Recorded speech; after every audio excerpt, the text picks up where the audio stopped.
Messieurs, dames, aujourd'hui, on va vivre quelque chose d'extraordinaire. Bonjour si vous me regardez depuis YouTube. Pour tous ceux qui sont là sur Twitch, évidemment, rebonsoir. Et pour ceux qui sont sur YouTube, n'hésitez pas à me follow sur Twitch pour voir tout ça en direct, évidemment. Je suis un immense fan des films de monstres et du film d'animal tueur en règle générale, qui est un style à part entière. Quand il est bien fait, ou même quand il est nanar, assumé ou non, il y a toujours un savoir-faire. Il y a des codes, une mise en scène, une esthétique, beaucoup de choses intéressantes. Ça fait partie de mes genres de prédilection. Notamment aussi sur le cinéma de requin, sur les grands films comme Les Dents de la Mer, que ce soit les bons films comme Peur Bleue, que j'avais trouvé très bon, comme Instinct de survie, comme Open Water, comme The Reef, voilà, qui sont dans des styles bien différents, mais qui ont été capables un petit peu de manœuvrer le cinéma du genre de main de maître. Et toute la panoplie des films de requins qu'on voit maintenant, Asylum ou autres. Alors on va citer les Sharknado, mais on peut aussi citer les Sharktopus et puis les diverses suites des Dents de la Mer. Alors même si le 2 était sympa, le 3 et le 4, j'en parle pas. Les Shark Attack, les Sen Shark, les Ghost Shark, les Ouija Shark, les Santa Shark, si vous voulez voir un requin manger un Père Noël et avoir ensuite, je crois, un bonnet de Père Noël pendant tout le film et renommer ça Santa Shark, c'est possible. Sen Shark, des requins qui sortent du sable, ça existe aussi. On a du Ghost Shark, je me demande pas s'il y a du Snow Shark qui a dû exister aussi directement depuis la montagne.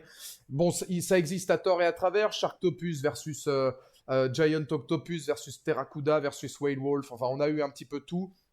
Crawl était très bien, mais ça c'était du Alexandre Aja, c'était sur des alligators, je crois. Donc c'était différent, mais ça c'était bien. Le style d'animal tueur, de crocodile est très intéressant aussi, parce qu'on a du bon style Crawl ou Lake Placid, et puis des fois, bah, on a les 14 suites de Lake Placid, et puis des films beaucoup moins bons. Big Shark, non, malheureusement, on n'a pas le côté Big G, mais en tout cas, celui-là, j'aurais aimé. Et aujourd'hui, messieurs, dames, moi qui suis donc un grand, je pense, connaisseur quand même du cinéma de monstres et du cinéma d'animal tueur, je vous renvoie vers Monstres de Film pour la référence absolue du genre, évidemment, si vous voulez en savoir plus, est sorti sur Netflix aujourd'hui, Sous la scène. Un grand film. Putain, c'est nul à chier. On va y revenir. Sous la scène, un film de Xavier Gans, qui est pourtant pas un rigolo, qui avait fait Farang, qui a une bonne réputation, qui jouit d'une bonne réputation, avec Bérénice Bejo, Oh, c'est un scandale. qui est quand même pas présentée non plus, puisque entre The Artist et le reste, elle a une immense carrière. C'est une actrice extrêmement talentueuse. Xavier Gans, c'est pas un rigolo non plus. Il avait aussi réalisé Hitman. Et là, Sous la scène est typiquement le genre de film qu'il ne faut pas faire sur tous les points. C'est-à-dire que il n'est pas bon en tant que film à part entière, il n'est pas bon en tant que film de requin, il n'est pas bon en tant que film d'animal tueur, et en plus, il se perd un petit peu. Non, il n'est pas crédible pour un sou, etc. On va y revenir, c'est voilà. Mais il se perd dans un délire où pendant 1 h 15, tu as un mauvais film sérieux, et les 25 dernières minutes sont un what the fuck total. Mais vraiment, une espèce de foutoir absolu, mais où ça part, ou dans un truc où globalement, je le redis, faut le regarder avec des potes et des shots, et à chaque fois qu'il y a une scène con, tu bois un shot, tu termines, tu prends pas le volant. C'est 25 minutes, mais enfin voilà, je pense que je sais pas comment ils ont écrit ce film-là, mais j'aimerais savoir, qui n'ont rien à voir avec le reste. C'est des facilités narratives à n'en plus finir. Et ça se perd vraiment entre volonté d'être un film sérieux, et puis d'un autre côté, pareil, volonté d'être un petit peu politique, écologique, mais on ne sait pas vraiment sur quel pied danser, parce qu'il contrecarre le truc tout de suite de façon absolument abjecte, entre est-ce que c'est une critique de la politique et de l'écologie, ou est-ce que c'est un, un, un, un, un pied d'appui à un soutien écologique, mais extrêmement mal manœuvré. Enfin, on ne sait jamais vraiment sur quel pied danser, d'un point de vue narratif, etc. Et c'est, voilà, globalement, pour moi, tout ce qu'il ne faut pas faire dans un film du genre. Parce que pendant 1 h 15, c'est mou, c'est vraiment cheap, c'est grotesque. Et sur les 25 dernières minutes, tu te fends la gueule comme un nanar assumé, mais sauf qu'en fait, ce n'est pas un nanar. Ça n'a pas le stéréotype du nanar, parce que ça se prend trop au sérieux, ça a trop d'argent, et on sent qu'ils sont trop investis, même si c'est mauvais, pour être de l'ordre du nanar. Donc c'est pas vraiment un bon nanar, c'est pas vraiment un bon film, c'est pas bien. Voilà, Sous la scène n'est pas un bon film. Je vais évidemment expliquer pourquoi, mais avant ça, je vais resituer le contexte. Attention, cette vidéo sera avec spoiler, honnêtement, on n'en a rien à foutre. Euh, Quelle est l'histoire de Sous la Seine? Parce qu'il y a quand même une histoire. L'histoire de Sous la Seine, c'est celle de Sophia, incarnée par Bérénice Bejo, qui, il y a 3 ans, étudiait un requin, Mako, normalement, vous allez voir, hein, c'est vraiment pas fait chier, qui étudie normalement un requin Mako, qui visiblement, une fois qu'ils sont sous l'eau avec leur équipe, alors c'est dans le Pacifique, hein, il est important de le rappeler, dans des eaux polluées, ça c'est important de le rappeler aussi, euh, a grandi de 2,50 m à 7 mètres. Déjà, un requin mako, c'est 4 mètres maximum. Donc là, un requin mako de 7 mètres, même elle, elle est étonnée. Oui, bah n'importe quelle personne qui a regardé National Geographic aussi. Toute son équipe se fait bouffer. Et 3 ans plus tard, qui c'est que v'là dans la scène? Le requin qui avait bouffé toute son équipe. Pourquoi? Bah parce qu'il a traversé en fait toute l'Australie, il est redescendu par l'Afrique, il a pris toute la côte africaine, il est remonté par directement la Loire ou la Seine, on sait pas, même dans le film ils savent pas vraiment, puis il s'est retrouvé à Paris. Mais alors là, on va se dire, mais comment ça se fait? Eh ben, écoutez, parce que je crois, il me semble qu'ils le disent, hein, il s'est habitué à l'eau douce, parce que c'est, ah, ça c'est extraordinaire. En fait, on apprend au milieu du film que ce n'est pas un requin mako. Qu'est-ce que c'est? On sait pas, et eux non plus. Voilà, comme ça au moins tu t'emmerdes pas au niveau du scénar. Bah écoutez les chéris, c'est une nouvelle espèce. On n'a pas envie de se faire chier, on n'a pas envie d'être crédible. Ce qu'il faut, c'est que le requin grossisse vite, mon frérot. Non, vraiment, hein, nous, on veut qu'il atteigne 10 mètres à partir d'1h25 du film, donc t'as qu'à me dire que c'est n'importe quoi. Donc en fait, le requin n'est pas un requin mako, c'est un requin qui est capable... Alors, c'est une machine de guerre, hein. C'est un requin qui est capable de s'adapter à tous les types d'eau, qui est remonté jusque la Seine, qui est capable de s'auto-féconder, qui en l'espace de 48 heures est capable de faire une portée de requins déjà à demi-adultes ou en à peine 2 mois, bah, ils sont déjà pleins. Et voilà, adaptés à l'environnement, etc. Et qui peuvent passer de 2-3 mètres pour la taille du bébé à je suis pas loin du requin de peur bleue sur la fin, hein, parce que globalement, le requin du début est capable de gober un adulte à la fin du film. C'est donc probablement l'un des plus gros ta gueule, c'est magique que j'ai vu, et Dieu sait que c'est pas le truc le plus aberrant. Cette critique sera sonore. À chaque fois qu'il y aura une connerie, je mettrai un magnifique. Et là, globalement, on peut en mettre un autre. Parce que ça fait déjà beaucoup de conneries. Voilà donc pour le pitch principal. Et alors, on va suivre évidemment Sophia, hein, qui, telle les Dents de la Mer 4, Madame Brody, bah, va retrouver sa bête noire, le requin qui avait tué son mari il y a 3 ans et toute son équipe. Euh, et, euh, et c'est vraiment pas bon. Déjà, bah, ne serait-ce que par l'histoire, parce que c'est une histoire complètement tirée par les cheveux, qui n'est absolument pas crédible, et puis qui en plus derrière se perd sur des facilités narratives énormes, vraiment énormes, parce que là, globalement, le coup du... en fait, c'est pas un requin mako, c'est une espèce qu'on connaît pas, c'est vraiment le cliché absolu. Il y a un seul point éventuellement positif du côté de Sous la Seine, je trouve. Allez, c'est un film qui fait relativement cheap sur certaines attaques, vraiment. Mais qui peut quand même jouir de quelques beaux plans par-ci par-là et d'effets spéciaux pas trop mal. On peut noter aussi la présence de, alors pas d'animatronique, mais de maquettes ou voilà, oui, de petites maquettes de requins ou de travaux qu'ils ont réussi à faire sur les requins morts pour les étudier un peu, mais ça c'est voilà, c'est un peu n'importe quel film à peu près est capable de faire ça, hein. Globalement, si tu te gères un film de requin, c'est à la portée de n'importe qui. Mais bon, s'il faut choper un point positif, et c'est vrai qu'au niveau des effets spéciaux, c'est pas trop mal d'un point de vue visuel. Alors toutes les scènes se valent pas. Il y a beaucoup de scènes bien plus crades que d'autres, notamment au niveau des attaques, où c'est parfois assez violent à regarder. Mais il y a aussi certains plans, certaines séquences qui peuvent être relativement intéressantes sur le visuel. C'est malheureusement le seul côté positif, puisque je trouve que dès le début, en fait, non seulement le film est creux, plat, assez inintéressant parce que après les 5 premières minutes d'intro où on voit l'équipe de Bérénice Bejo se faire bouffer, il ne se passe rien pendant 50 minutes. Vraiment. Le requin, on sait qu'il est dans la Seine, ça va discuter, point de vue écologique, un peu à la manière des Dents de la Mer, hein, c'est-à-dire qu'on va essayer de faire croire à la maire de Paris qu'il y a un requin, évidemment, elle n'y croit pas. Enfin, c'est vraiment stéréotype les dents de la mer, c'est-à-dire la plage d'Amity, non, non, mais écoutez, c'est l'été, donc on va laisser les gens se baigner. Allez, laissons-les refaire le triathlon, de toute façon, je vous crois pas, vous, avec votre histoire de requin. Voilà, il va essayer de la convaincre, on va essayer de convaincre les flics, puis peu à peu, il y a quelques personnes qui meurent, on commence à se poser des questions. Il y a, c'est tout à fait stéréotypé, c'est extrêmement cliché. On essaie de travailler un petit peu les personnages sur certains traumas. On s'en fout parce que les personnages n'ont aucune saveur. Que ce soit Bérénice Bejo ou même son acolyte qui est un ancien militaire qui avait laissé les siens mourir lors d'une mission, qui depuis s'en veut et ne peut pas supporter de voir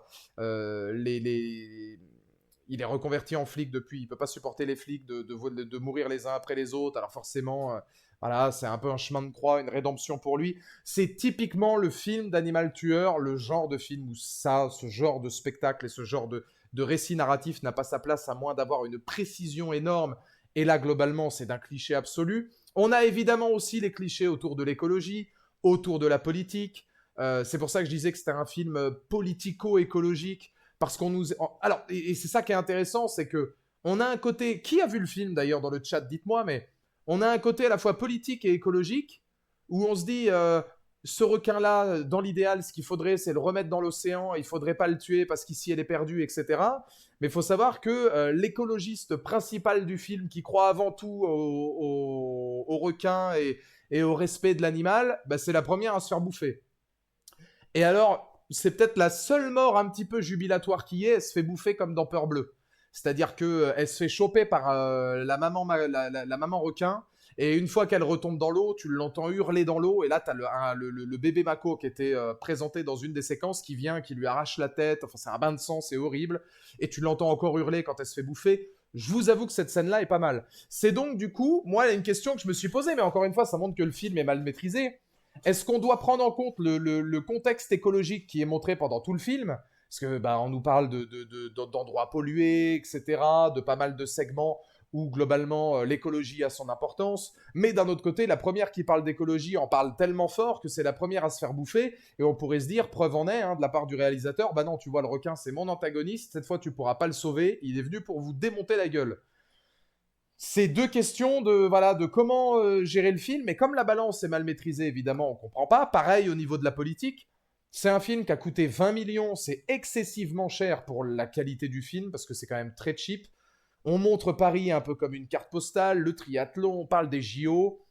La maire de Paris est con comme une huître, c'est exactement Anne Hidalgo. Elle est au moins aussi con qu'Anne Hidalgo et omnubilée par son apparence et par les stats et par les trucs et les machins, qu'elle en a absolument rien à foutre des autres. Donc c'est une Anne Hidalgo puissance 1000, mais on sait pas si c'est une... On se doute que c'est une autocritique, mais c'est quand même assez mal mené parce que le film reste quand même une sacrée carte postale, puis plusieurs fois on appuie sur les JO, donc on sait pas vraiment sur quel pied danser.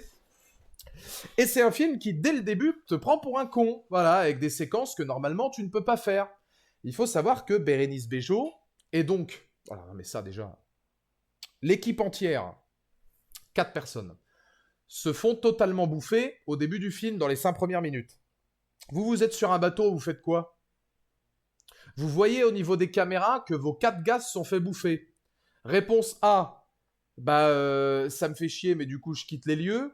Réponse B, j'essaie d'appeler les gardes côtiers ou autre chose, appeler des renforts. Ou alors, réponse C, ah bah, j'y vais, hein. Et puis alors, mettre une combinaison ou quoi, rien à foutre, je saute dans l'eau, j'y vais avec un harpon. Il n'y a rien qu'une quinzaine de requins dans l'eau, c'est pas grave. Bah évidemment, Bérénice Bejo choisit la réponse C, celle qu'on prendrait tous, hein, évidemment. Elle saute dans la flotte avec un vieux harpon des familles.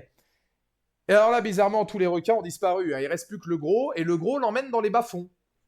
Et là, c'est là que j'ai vu que le film allait être très long et qu'il nous prenait déjà bien pour un con. Non seulement elle est entraînée dans le fond par le requin, mais le requin, à l'époque où on pense que c'est un requin mako, il faut savoir que le requin mako, c'est un des requins les plus rapides. C'est peut-être même le requin le plus rapide. Entre 70 et 100 km/h dans l'eau. Là, on nous fait croire que c'est un requin mako à l'époque. Donc bon, on va dire que c'est un requin qui est très rapide. Entre 70 et 100 km/h. Le requin l'emmène dans l'eau pendant une quinzaine, 20, 25 secondes. La chute est quand même longue. Normalement, Bérénice Bejo est morte 1 milliard de fois. elle s'en sort avec une otite et elle remonte à la surface miraculeusement.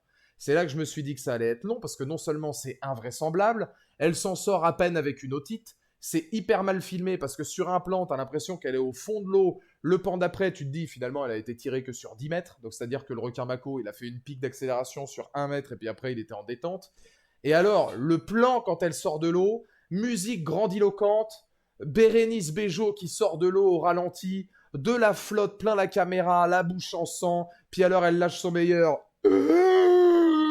Mais vraiment, genre, c'est un cliché absolu d'un truc que même Zack Snyder dans Rebel Moon, qui est pourtant pas très inspiré, aurait pas fait. Je me suis dit, oh là là là là là là là là, qu'est-ce que ça va être long.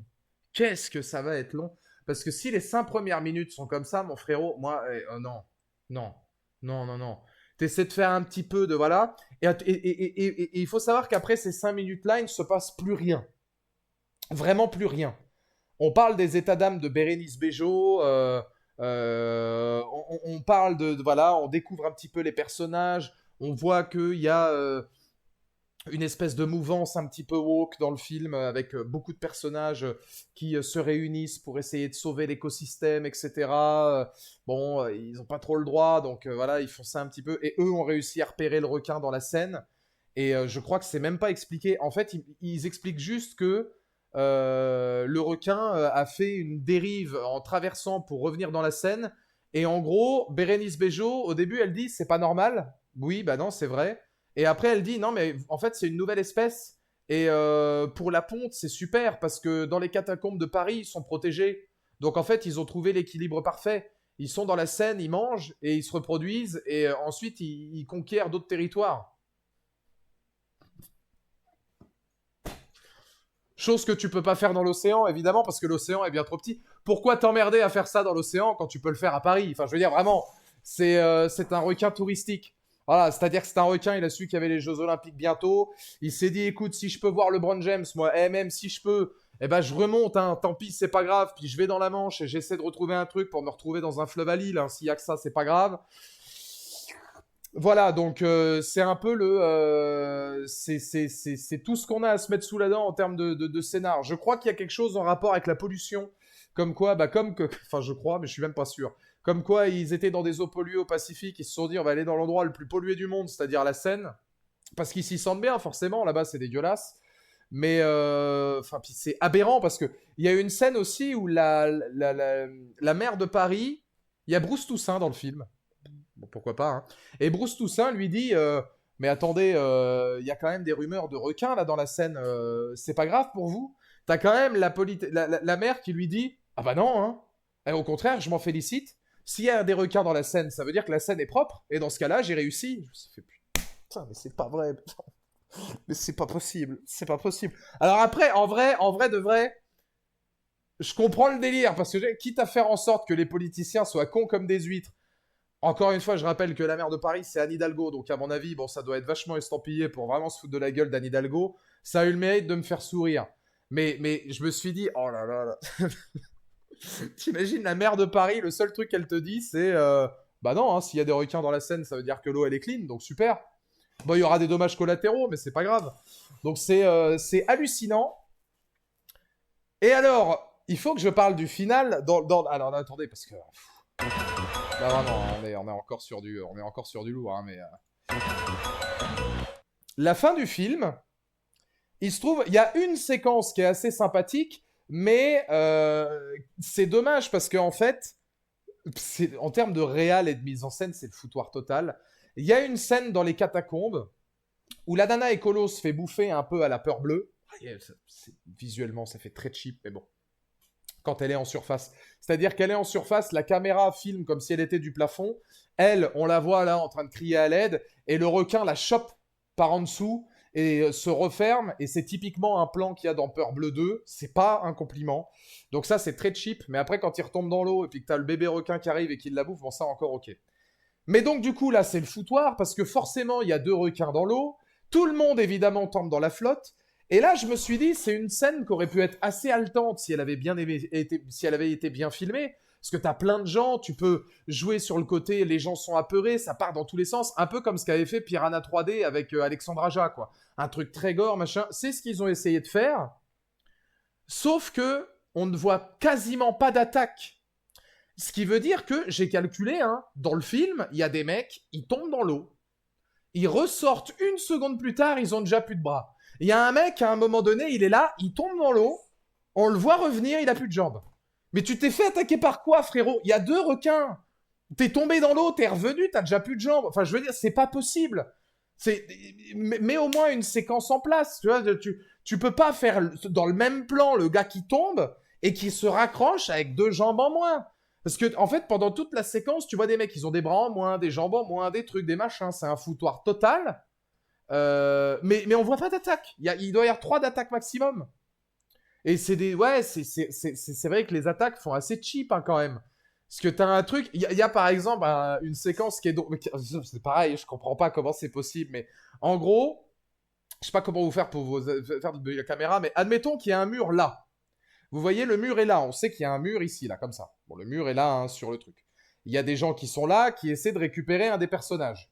Le personnage qui est ici se fait tirer dans le fond, mais 2 secondes plus tard, le requin l'attaque de là. Comment le requin a pu se téléporter de là à là, et comment le requin a pu entrer dans le mur et le bouffer là, alors que le requin fait 7 mètres, il n'y a pas la place, le mur est là, la personne est ici. C'est techniquement impossible, ça n'existe pas. Ça n'existe pas, ce n'est pas possible. Donc c'est un assortiment de scènes comme ça où tu te dis, c'est possible, demande à Dominique Toretto. Non mais voilà, non mais c'est un assortiment de scènes, un foutoir total qui aurait pu être maîtrisé. Il y a 2-3 plans qui sont maîtrisés, il y a 2-3 choses comme ça. Je pense à une des dernières scènes du film où ils sont dans les catacombes. Ils essaient de faire sauter les catacombes pour que les catacombes recouvrent les requins et tuent les requins sur l'eau. Il y a des scènes avec des fumigènes rouges où tu vois tous les requins, parce que d'un coup, il y en a des centaines. En 24 heures, les requins sont passés de ça à 2,20 m alors qu'ils n'étaient pas là la veille. Bon, c'est comme ça, ils sont dans leur nid. Oui, parce que c'est bien connu que les requins font des nids et restent en général par groupe de 150. Ça aussi, hein. Et merci mon Yoshi pour les 200 bits. Comment ça va mon Yoshi? Merci beaucoup. Et voilà, il peut y avoir quelques plans sympas. Maintenant, messieurs, dames, accrochez-vous, je vais vous raconter la fin du film. La fin du film, elle est grandiose. Je n'ai jamais vu ça, mais vraiment. Les requins ont un nid, ouais. Ouais, non, mais c'est... Ta gueule, c'est magique, vraiment. Hein. À la fin du film, il se trouve que dans le premier tiers, on apprend qu'en fait, il y a des bombes, il y a des mines dans la Seine. Il y a un sacré paquet de mines qui, normalement, ne pourraient pas sauter ou des choses comme ça. Enfin, ils appellent quand même des démineurs pour tous les retirer. Il se trouve qu'en fait, ils en ont pas retiré la moitié et qu'elles peuvent toutes exploser. Alors, je me souviens plus vraiment de la cause dans le film, mais dans tous les cas, ils étaient pas brillants. Et il se trouve qu'en fait, la police essaie de buter le requin et va faire sauter une mine dans l'eau. La première mine qu'il y a dans l'eau, elle fait un petit plouf, et puis tu te rends compte que effectivement la mine a explosé dans l'eau, mais sans conséquence. La deuxième mine, avec la troisième, etc., il y a des petites répercussions sur un bateau de police. Accrochez-vous. En l'espace de 5 minutes, mais vraiment, hein, le requin va déverrouiller toutes les mines. Évidemment, ne pas sauter avec. Faire en sorte que toutes les mines qui sont au fond de l'eau sautent si fort qu'elles pètent tous les ponts de Paris, ce qui fait que tous les ponts de Paris vont exploser, que bizarrement la crue de la Seine va s'élever, qu'on a un tsunami de la taille du jour d'après qui débarque et qui ensevelit tout Paris, même la Tour Eiffel a les pieds dans la flotte, et le dernier plan, c'est les 2 personnages principaux qui se disent « je crois qu'on est baisés », et tu vois des requins partout. Il y a des requins dans le métro, il y a des requins sur la Tour Eiffel, il y a des requins dans toutes les rues. Et le générique, c'est les lignes rouges des requins qui remontent la Seine et qui envahissent le pays entier. Et eux, ils sont pas morts, hein, non, ils sont à l'épreuve des balles. C'est exceptionnel, c'est exceptionnel. J'ai regardé ça, j'ai fait... Mais c'est pas possible. Mais une mine au fond de l'eau, ça pète pas un pont, hein. Même 3-4 mines, ça ne pète pas un pont, ce n'est pas possible. Ce n'est pas possible. Mais alors là, ça pète tous les ponts. Et du coup, mais je vous dis, il y a une crue de la Seine. Je me suis dit, c'est pas normal. Enfin, je veux dire, l'eau vraiment, elle a enseveli tout Paris, quoi. La Seine a enseveli tout Paris. Et les requins n'ont rien. C'est exceptionnel. Et c'est là que je me suis dit, mais attends, pendant 1 heure et quart, vous nous faites un film sérieux, à tendance semi-écologique, puis finalement peut-être pas, puis finalement vous vous ravisez parce que vous vous rendez compte que vous racontez que des conneries, donc ça devient finalement un nanar avec un requin, même pas génétiquement modifié, on sait pas d'où il vient, juste c'est une nouvelle espèce qui est en gros un cheat code absolu. Et là maintenant en fait le truc, il nage si vite qu'il est capable de bousculer toutes les mines. Alors du coup, les mines sont toutes bousculées suite à l'accélération et la chasse aux requins et le fait que les gens tirent un peu partout. Ça pète littéralement Paris et les requins prennent le monde entier. C'est exceptionnel. C'est exceptionnel. Donc du coup, je vous dis, il remonte la scène et le générique, c'est la carte de France. Puis ensuite, on se retrouve à Bangkok. Vraiment ça.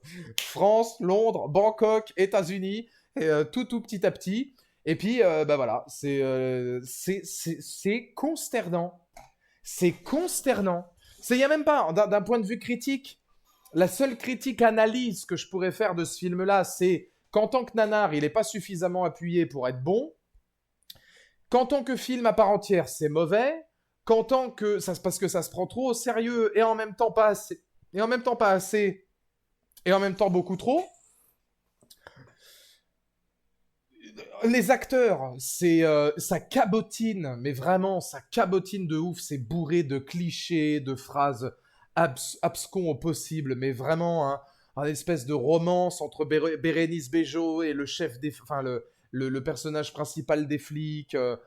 Voilà, c'est bourré de bons sentiments. Il y a une séquence où tu vois les flics, c'est des flics qui sont sur la scène, hein, c'est des flics maritimes.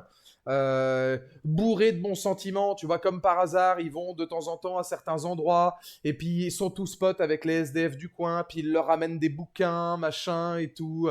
Ça leur dit, allez, bonne lecture, à la prochaine, tu vois, vraiment. C'est bourré de bons sentiments, de trucs comme ça, c'est écœurant. Enfin, c'est pas crédible pour un sou. En termes de réalisation, il y a rien. Il n'y a pas de, il y a pas de plan, il n'y a pas d'idée. Je veux dire, quand je regarde Vermine, c'est sérieux du début à la fin. Il peut y avoir de l'humour selon les personnages, mais c'est flippant, c'est dense. Ok, ça part sur du fantastique après, qui est plus trop réaliste, mais ça le fait bien. Il y a de la bonne musique, il y a une bonne bande son, et il y a une putain de mise en scène. Il y a des idées de réalisation, l'espèce de couloir avec la caméra qui recule en mouvement, le mec qui regarde sous son lit avec la caméra qui se balance, l'araignée qui est derrière. Il y a énormément de thématiques tellement puissantes dans Vermine et de savoir-faire de mise en scène et de mise en musique avec des acteurs pertinents et puis de l'émotion, alors que ça part d'un point de vue réaliste pour aller vers du non-réaliste. Là, c'est pareil, c'est pour ça que je fais l'écho. Sous la scène, ça part de réalisme pour aller vers du non-réaliste. Moi, à un moment donné, quand on m'a dit, écoute, en fait, le requin, c'est pas un mako, c'est une espèce qu'on connaît pas, je me suis dit, si le reste du film est ok, bah écoute, ce sera pas le film de l'année, mais pourquoi pas. Mais sans déconner. Voilà. J'avoue, d'où tu passes de mines qui explosent des ponts à Paris jusqu'à avoir le monde entier inondé. Ah non, le monde entier est pas inondé.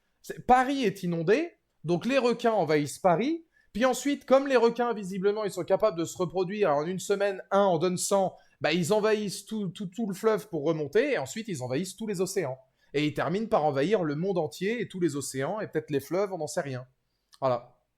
C'est l'idée. T'es sûr que ça finit comme ça, que tu n'as pas bu avant, ça ne peut pas être aussi con. Non, je te jure, en 2077. Ça termine comme ça. Et tu te dis, mais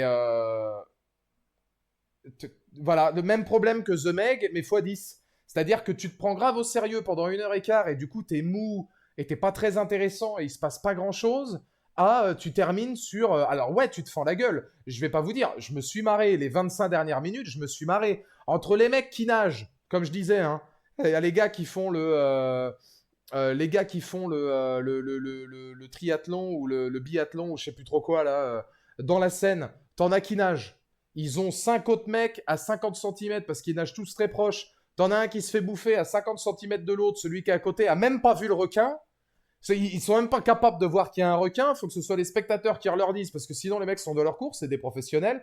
Ça déjà c'est aberrant. C'est un film qui est tellement aberrant de bêtises, mais qu'en même temps qui n'a rien à proposer d'un point de vue de réal, rien.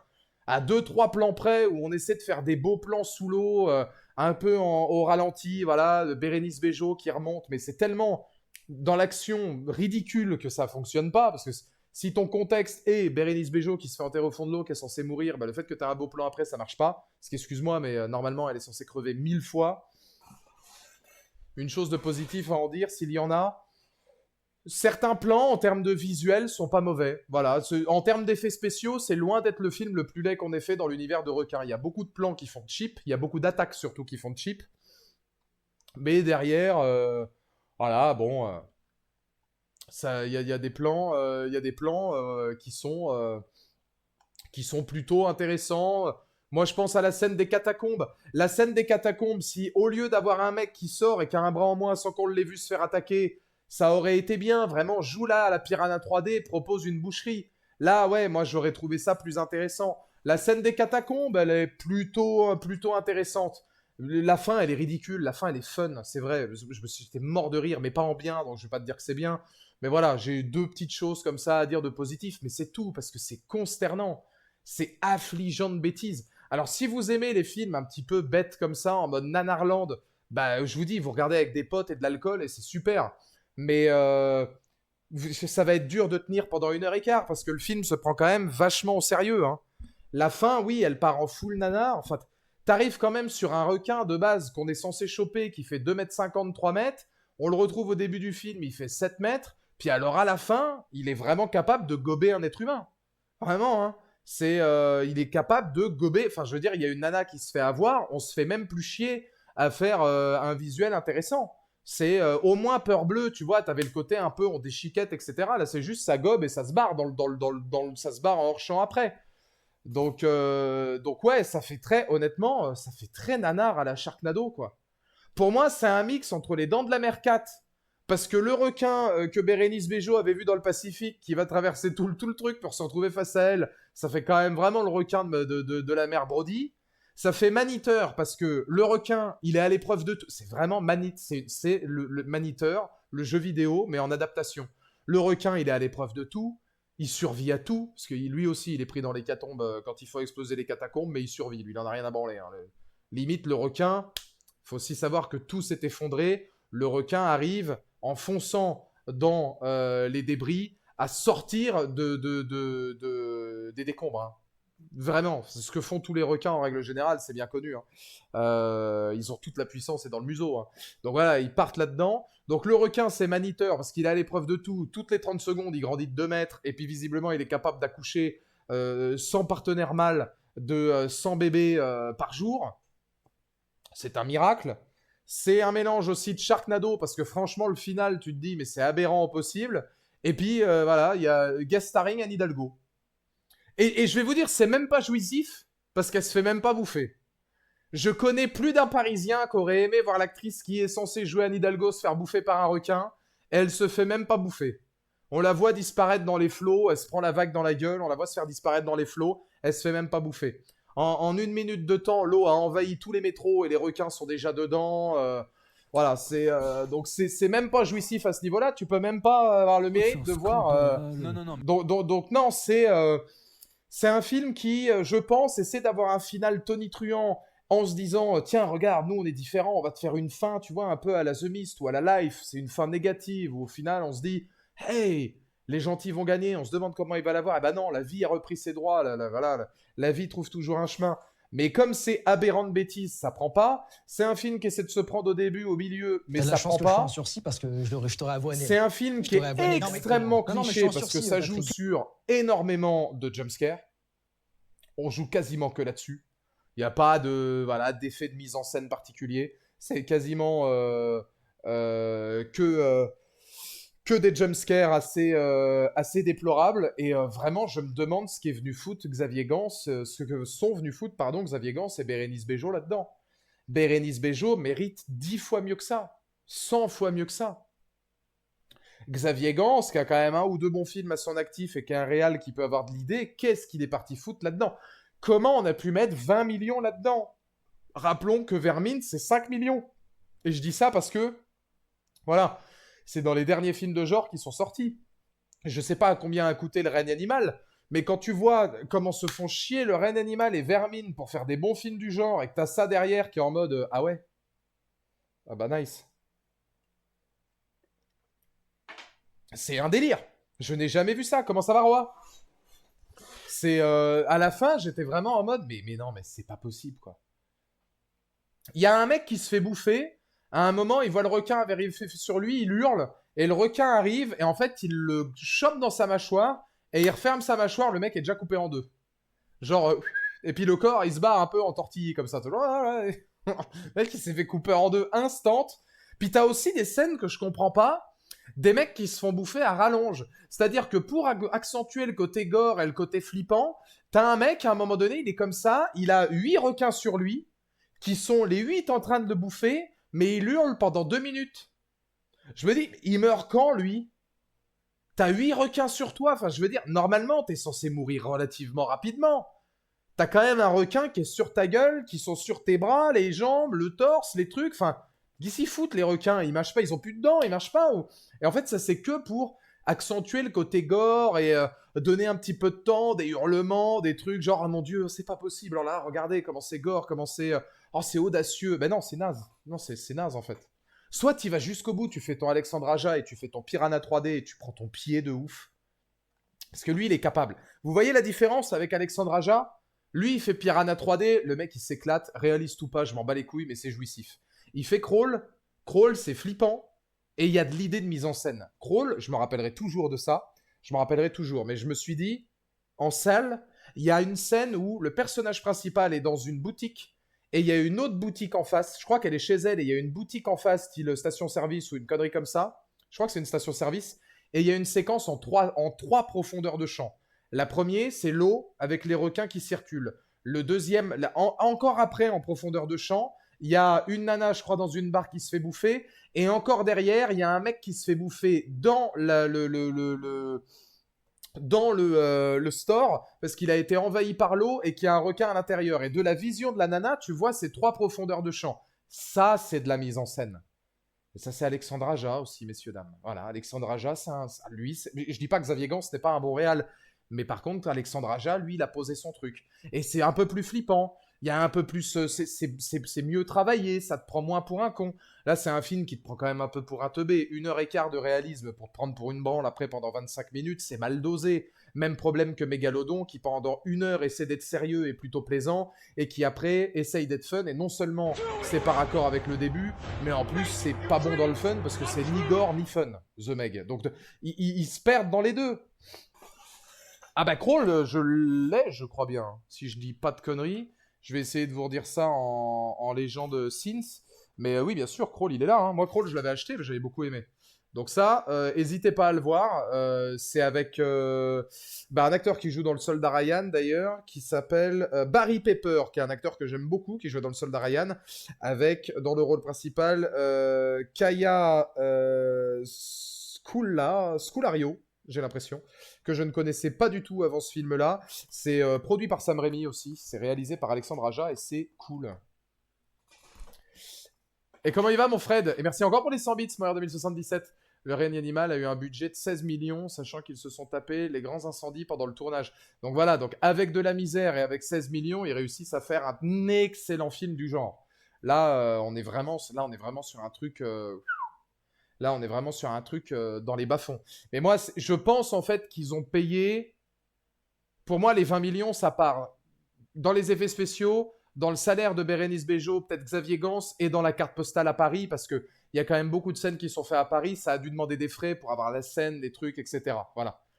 Mais mettre 20 millions là-dedans, quand tu vois qu'à un moment donné, c'est juste un ersatz de tout ce qui a été fait de pire, c'est... voilà, le requin qui retrouve Bérénice Bejo, c'est Les Dents de la Mer 4, hein, clairement. C'est Maniteur en adaptation filmique. C'est aberrant. C'est vraiment aberrant. Ouais, dommage, mon Fred, mais j'avais oublié que j'avais ciné. De toute façon, il y avait des horaires qui n'étaient pas possibles. Mais on se fera ça lundi prochain, dernier entraînement. Puis de toute façon, on se capte samedi, mon Fredo. Et on sort ça avant les JO, la blague jusqu'au bout. Ah non, mais c'est le pire, c'est que la promo est lamentable. Parce que si tu te dis, voilà, c'est une vitrine pour les JO, du style, regardez, on est capable de faire des films de genre à Paris, c'est là où vont se passer les JO, la scène, tout ça. Eh ben non, bah non, c'est pas une bonne pub, hein. C'est pas une bonne pub du tout. Ah non, non, non, non, non. Puis je vous dis, il y a ce côté politico-écolo où tu sais jamais vraiment sur quel domaine ils vont.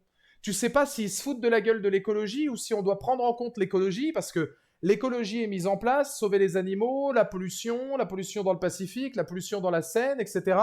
Mais derrière, même la mer, elle se fout de l'écologie dans la Seine et puis de la prestance de l'eau.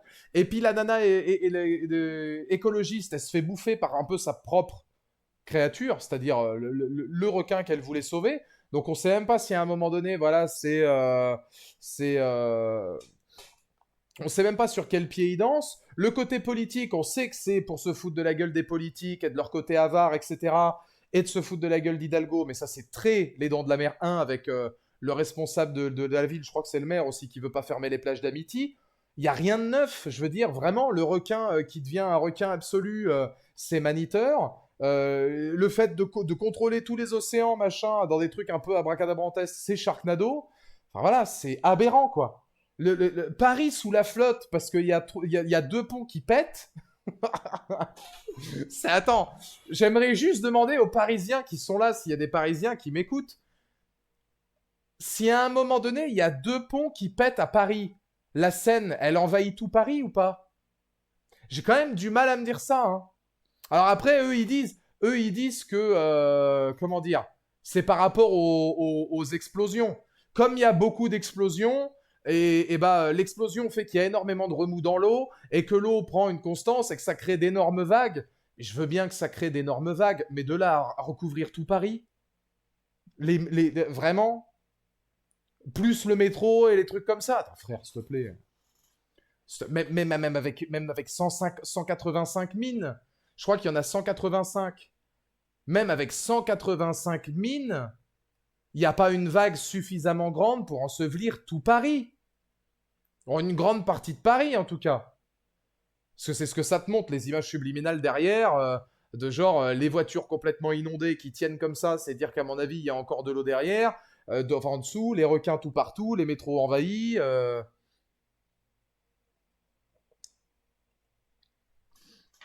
Ils étaient en détente totale, quoi.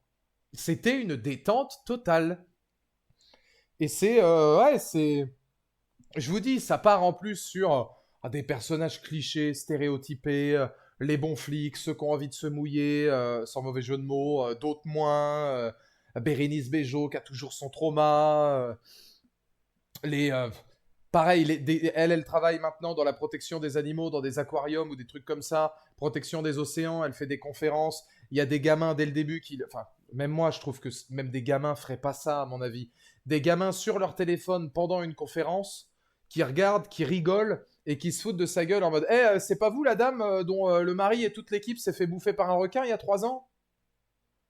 Tu vois un gamin de 12 ans dire ça, toi enfin, m'étonnerait quand même, hein. Enfin, je sais pas, il peut y avoir des fous, mais 185 mines, ça commence à faire quand même. Il y a de quoi avoir les pieds dans l'eau sur la berge. Oui, mais sur la berge, pas dans le métro, pas partout. Pas au point où le générique, ça te montre en fait tous les requins qui reviennent du fleuve et puis envahissent le monde entier, tu vois. Un gamin de 12 ans, il écouterait de Joule en secret dans la salle. Ouais, voilà. Ah, puis je dis 185 mines, mais de ce qu'ils ont dit, apparemment, c'était des mines qui n'étaient pas censées exploser. Ou alors, bah, et comme il y avait des démineurs, je me disais, bon, bah, peut-être qu'ils les ont récupérés, qu'ils les ont sortis de l'eau. Ou alors, c'est qu'il y en avait d'autres, j'en sais rien. Il n'y en a pas 185 qui explosent, hein.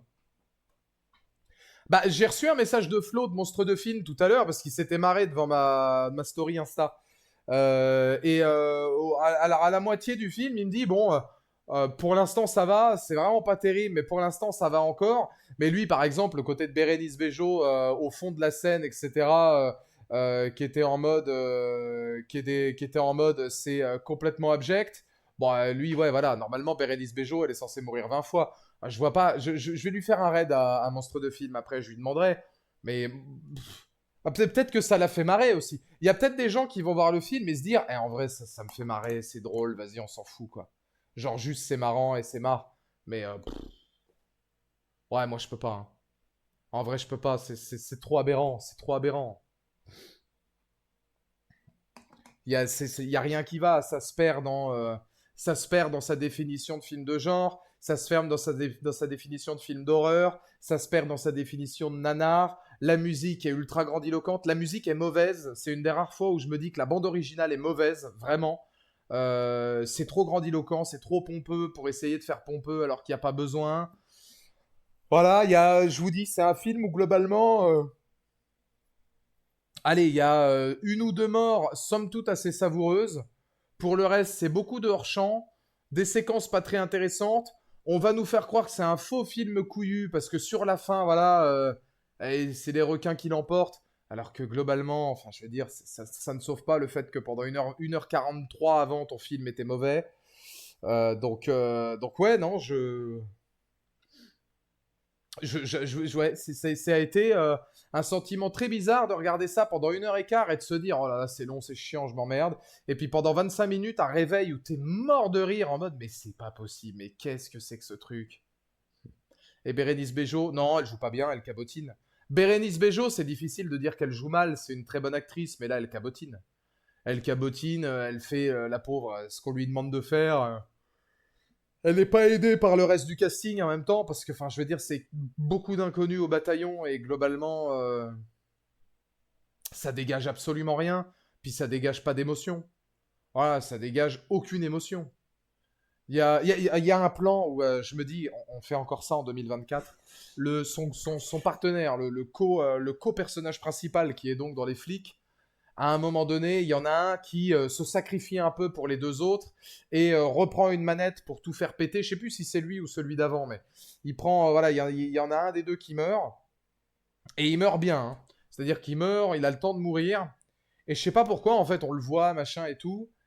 Et 15 secondes plus tard, on revoit le personnage principal qui est là en mode non!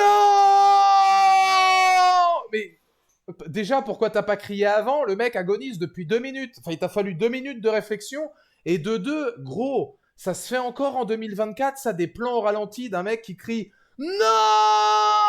Sous l'eau, en plus, évidemment, avec le masque et tout. Là, oh là là là là, je me suis dit, putain, mais c'est pas possible. Mais c'est pas possible. Mais vraiment, hein. Je savais pas. La dernière fois que j'ai vu ça, moi, c'était dans Les Dents de la Mer 3, quand t'as les 4 guignols qui regardent un requin qui avance pas, parce que globalement, bah, le requin des Dents de la Mer 3 n'avance pas, hein.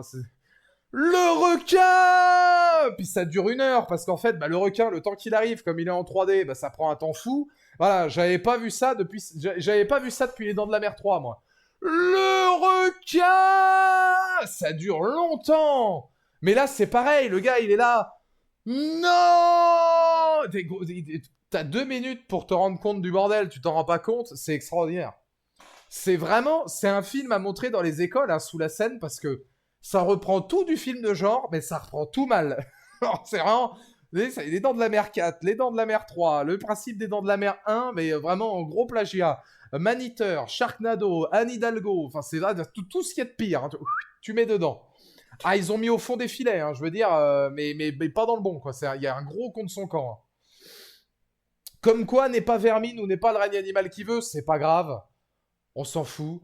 Ça va se noyer encore dans la demi-douzaine de productions Netflix qui sont nazes. Parce que Netflix, ça fait longtemps que maintenant, on sait plus ce que c'était d'un point de vue qualitatif. Ça m'aurait fait chier de payer pour aller voir ça au cinéma, vraiment. J'ai pas vu l'année du requin. Faudrait que je vois avec Cadmerade l'année du requin. Je me demande si... je suis convaincu que l'année du requin, c'est mieux. J'avais vu la vidéo de Monstre de Film, mais sans plus. Ah mais, hein, vraiment, il faut le voir, hein. Franchement, c'est sur Netflix. Au pire, téléchargez-le, hein, il doit déjà être dispo, comme c'est sur Netflix, ça va vite. C'est le foutoir. C'est le foutoir. Il y a 3 scènes. Il y a les 5 minutes du début, il y a les catacombes au milieu, et il y a le triathlon à la fin. Le reste, il se passe R, déjà.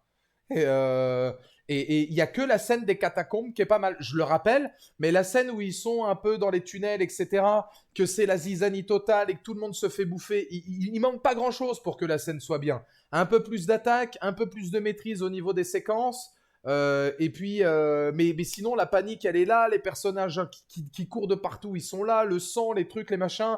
Il y a du sang partout dans l'eau. Cette scène-là est pas mal. Bah, la photo que vous voyez là, c'est l'endroit où ils sont dans les catacombes, où ils retrouvent un requin qui s'est pris une balle dans la tête, le petit requin qui était avec le grand requin du film, comme il y en a deux qui attaquent dans cette scène-là. Cette scène-là est pas mal. Il y a même une légère tension parce que l'écolo, elle a une machine qui est normalement fait en sorte que les requins sont censés la suivre pour reprendre le large.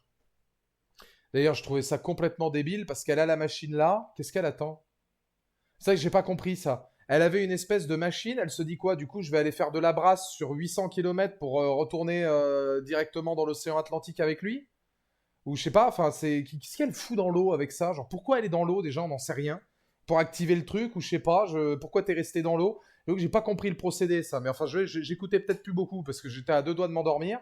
Mais pourtant, cette scène-là est pas mal. On essaie de mettre un petit peu de suspense en mode, ah tiens, est-ce qu'elle va se faire bouffer? C'est à peu près le seul truc un peu couillu, c'est de la faire bouffer elle, parce que c'était la responsable écologique du film. C'est vrai que bon, pour l'instant, tu t'y attends pas, tu t'y attends, puis finalement, elle a eu une mort bien brutale. Cette séquence-là, c'est la seule bonne séquence du film. Ou avec un peu plus de maîtrise, ça aurait pu être vraiment une scène intéressante. Manque encore un peu de maîtrise. Sinon, tout le reste, même la fin, hormis que ce soit complètement what the fuck, la fin est pas maîtrisée. Enfin, je veux dire, c'est vraiment... c'est mauvais, quoi. C'est vraiment mauvais, hein. Les mecs qui meurent tous les uns après les autres, mais on les voit même pas, il y a rien. C'est vite fait, le requin, il s'envole. Le requin, il s'envole en plus quand il veut aller chercher. Il va chercher le mec. Mais alors ça, c'est comme dans le film Bait 3D, je sais pas si vous l'avez vu, le requin s'envole sur 8 mètres. C'est-à-dire que les requins, blancs notamment, le font ça. C'est-à-dire qu'ils jaillissent hors de l'eau pour choper une otarie, et ils arrivent à sauter jusqu'à 1, voire parfois 2 mètres, je pense, de hauteur, et puis retombent dans l'eau, ça donne un spectacle qui est majestueux à voir. Moins pour l'otarie, mais à l'œil, c'est beau, tu vois. Alors là, lui, c'est 7-8 mètres, hein. À lui, il s'en va, hein. Bait 3D, ça a l'air délicieux, rien que le titre est génial. Bait 3D est beaucoup mieux. Bait 3D, c'est avec Julian McMahon et un acteur qui jouait dans Fury. C'est un film australien à petit budget. Mais Bait 3D, il y a un ou deux effets 3D un peu dégueulasses parce que le film évolue en 3D. Mais en gros, c'est en Australie. Un tsunami arrive et envahit une partie d'une ville en Australie. Et il se trouve que dans le tsunami, il y avait deux requins blancs et qui se trouvent dans une supérette avec des gens enfermés à l'intérieur. Donc c'est assez original. Les séquences, c'est assez gore. Les séquences sont plutôt bien faites. Il y a du practical et il y a du CGI. C'est un film qui remonte, donc il a peut-être un peu vieilli. Mais Bait est 10 fois supérieur à ça, hein. Bait est 10 fois supérieur à Sous la Seine, hein. Largement. Parce que Bait se prend moins au sérieux que Sous la Seine. Bait, globalement, ça se regarde pour ce que ça veut être. C'est tout. Et ça se prend beaucoup moins au sérieux. Et ouais, globalement, il y a une ou deux séquences gore intéressantes. Là, c'est du foutage de gueule. C'est vraiment du foutage de gueule. On va passer dans la catégorie questions-réponses parce que ça fait quand même 1 heure qu'on parle de ce chef-d'œuvre. Je parlerai pas de la photo, il y a rien à l'exception, voilà, d'une ou deux, d'un ou deux plans avec fumigène sympa et un ou deux plans aquatiques, voilà, où on joue un petit peu sur les ralentis, l'environnement, des plans larges, mais sinon vraiment pas grand-chose. Les effets spéciaux sont pas trop mal, mais sinon il y a rien d'autre à dire. Il y a rien à dire en termes de réalisation, en termes d'esthétique, en termes de bande son, à part ce que j'ai déjà dit que c'est pas bon. D'acting non plus, hein, c'est caricatural et cliché, cheap au possible. Et ça a été fait avec 20 millions d'euros. Ça, c'est merveilleux.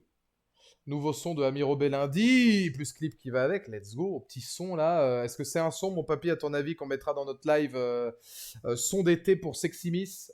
Très clairement. On va s'écouter ça, mon papy. Val, faut absolument que tu fasses la conf Xbox. Il y aura 30 jeux, dont 15 jeux qu'on n'a jamais vus. Je vais essayer de la faire. Ça dépend, mon yaya, mais je vais essayer de la faire. Il y a des chances que j'essaie de la faire, ouais, pourquoi pas.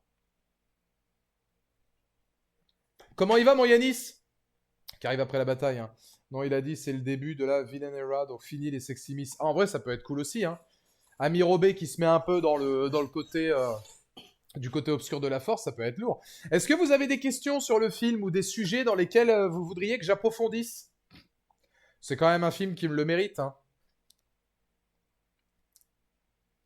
d'approfondir. Parce que c'est bien, hein. Est-ce qu'il y a Johnny Sins? Ah non, sinon le film en aurait été que mieux et que meilleur. Largement, hein. Je sais que j'en suis, je sais pas pourquoi.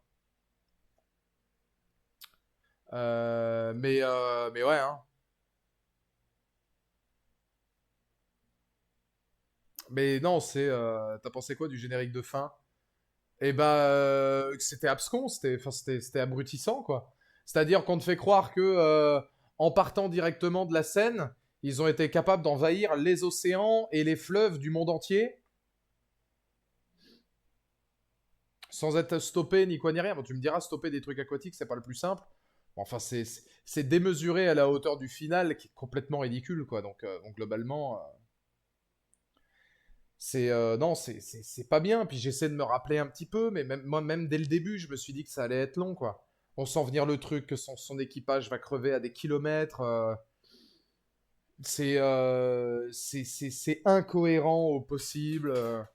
Ça a même le luxe d'être incohérent, même au moment où de toute façon on n'en cherche plus de cohérence. Faut-il revoir les chefs-d'œuvre Jaws 3 et 4 plutôt que de voir Sous la Seine?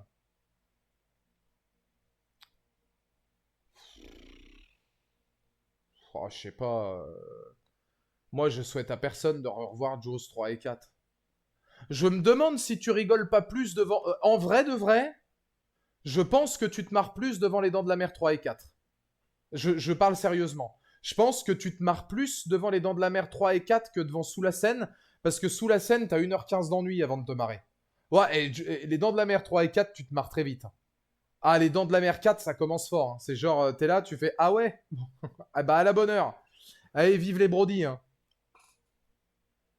Ces deux films, c'est vraiment rigolo. Ah ouais, c'est naze, c'est navrant, hein.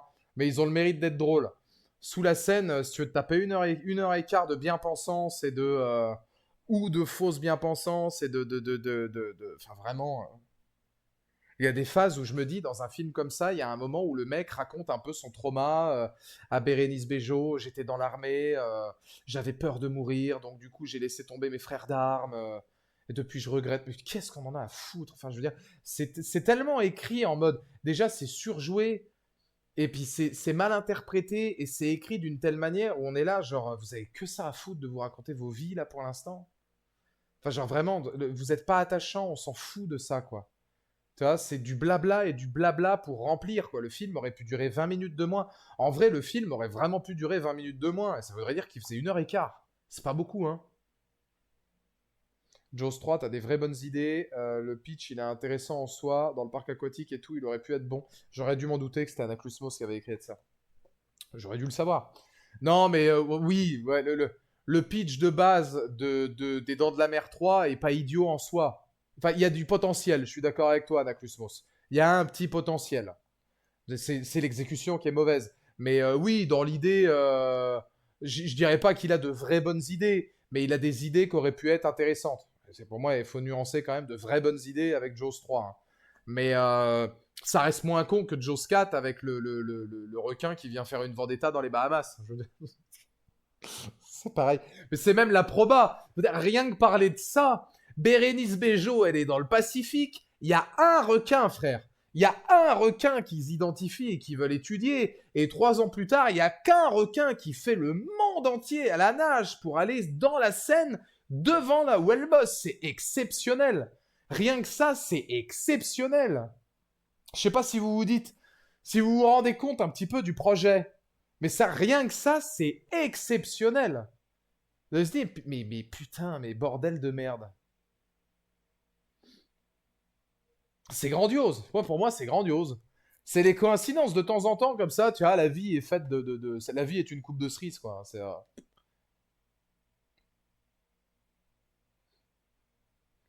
Enfin, ouais. C'était sous la scène et c'était pas bien du tout, mais ça a le mérite d'être très drôle. Ça a vraiment le mérite d'être très drôle. Moi, je me suis marré, hein. 20 minutes, mais je me suis marré. Ça faisait longtemps que je me disais, oh là là, putain, c'est pas possible, mais qu'est-ce que c'est que cette merde? putain, enfin, ouais, ouais, vraiment, l'acting est vide. 20 millions là-dedans, quoi. 20 millions, c'est une fraude. C'est quelle escroquerie. Quelle escroquerie, quel braquage de mettre 20 millions d'euros là-dedans pour 2 effets visuels ennemis plutôt bien foutus, 2 plans à peu près sympas et Bérénice Bejo. Eh ben. Moi, dans la longue liste des films de requins, il est vraiment pas bien classé, hein. Par contre, je peux vous dire un truc qui va être intéressant. La semaine prochaine, retour des Woufoufou, top 64 des films d'animaux tueurs. C'est pour moi, c'est cadeau. Je prendrai 64 films d'animaux tueurs, on ira des Dents de la Mer à Anaconda en passant par Arachnophobie, Arakatak et Crawl et j'en passe et des meilleurs. Et du coup, la semaine prochaine, on fera notre premier Woufoufou cinéma, Woufoufou de 64 films d'animaux tueurs. Et je peux vous dire qu'il y aura du challenge. Il y aura, à mon avis, de très bonnes choses. Ce sera la semaine pro, je sais pas quand exactement. Ce sera pas le lundi parce que le lundi, moi, j'ai pas stream. Peut-être le mardi 11. Ce sera peut-être le mardi 11. Il y a des chances que ce soit le mardi 11. Parce que mercredi 12, j'aurai peut-être l'Euro. Le jeudi 13, ce sera déjà l'arrivée, je crois, de The Boys. Après, vendredi 14, je sais pas. Samedi 15 non plus. Dimanche 16 non plus. Mais je crois que j'avais déjà des trucs de prévus dans des choses qui devaient se passer ou je sais pas trop quoi. Je m'en rappelle plus. Mais donc, du coup, il y aura ça, ouais. Jurassic compte. Non, on va faire Animaux tueurs. Cujo, les films que j'ai vus, hein. Cujo, est-ce que je l'ai vu? Je sais même plus. Mais voilà, les Anaconda, Anaconda 2, vous savez, rien que les Dents de la Mer et les Anaconda, il y en a déjà 8. Hein, donc du coup, ça va aller vite. Et on en fera quelques-uns comme ça, Arakatak. Alors, je pourrais pas tout prendre, mais je prendrai le maximum. Crazy Bear aussi, on pourra mettre, évidemment, pourquoi pas, qui était pas trop mauvais. Mais lui, au moins, qui avait une ligne directrice et qui s'y tenait. Moi, je préfère un film qui se prend pas au sérieux, mais qui est divertissant que ça. Qui a un mix entre je me prends au sérieux et en même temps je fais du débile profond, mais même dans le débile profond, c'est ça le problème, c'est que même à la fin du film, les deux personnages principaux sont sur une espèce de toit, en fait, qui les met un peu à l'abri des requins, et ils sont ensemble, ils se caressent un peu la joue, machin, tout ça, et le mec la regarde et lui dit « c'est trop tard, c'est fini ». Et c'est ultra larmoyant, et voilà, et puis les requins arrivent, et puis tu vois qu'ils sont partout, et tu te dis « oh là là, comment c'est trop bien ». Parce que même là, ça se prend au sérieux. Alors que frère, ce que t'as fait en 25 minutes, là, non mais moi ça fait longtemps que, comme dirait Eddie Le Cartier, moi ça fait longtemps que j'ai allumé la clope. Hein. Moi là, les 12 minutes, ça fait longtemps que j'ai allumé la clope. Hein. T'es un comique, toi, tu regardes les Simpsons le soir. Vermine aussi, bien sûr, Vermine, bien sûr, ouais. Et ça, on le fera la semaine pro. Peur bleue, sous la scène sera dedans. Hein. Hâte de l'éliminer au premier tour, à moins qu'il tombe sur Pierre Anaconda, mais... Et encore, je me demande si je préfère pas voir Pierre Anaconda. Pierre Anaconda est drôle. Je crois que je préfère voir Pierre Anaconda. Donc voilà, je vais vous raid chez le Monsieur Monstre. Monstre de film, évidemment. Pour, voilà, si jamais vous voulez en parler. Ça se trouve, lui, il a aimé. Je vous dis, c'est un film... Il est tellement ridicule que pour moi c'est une purge totale. Ça se trouve, il y a des gens qui ont aimé, c'est possible, dans le genre nanardesque au possible, où t'as des gars qui se sont tapés des barres du début à la fin. Hein. C'est possible. Hein. Moi, je trouve que c'est mauvais dans les deux cas, mais bon, on sait jamais. Je vais vous faire des bisous. Je vous dis à demain pour la fin de Ghost of Tsushima, demain après-midi, 14h. En légende. Et puis sinon, derrière, on a encore pas mal de streams très sympas à se faire là dans les prochains jours. Donc des bisous à tous. Merci d'avoir été là. Le live sera évidemment en rediff sur YouTube dès demain. À la prochaine. Des bisous.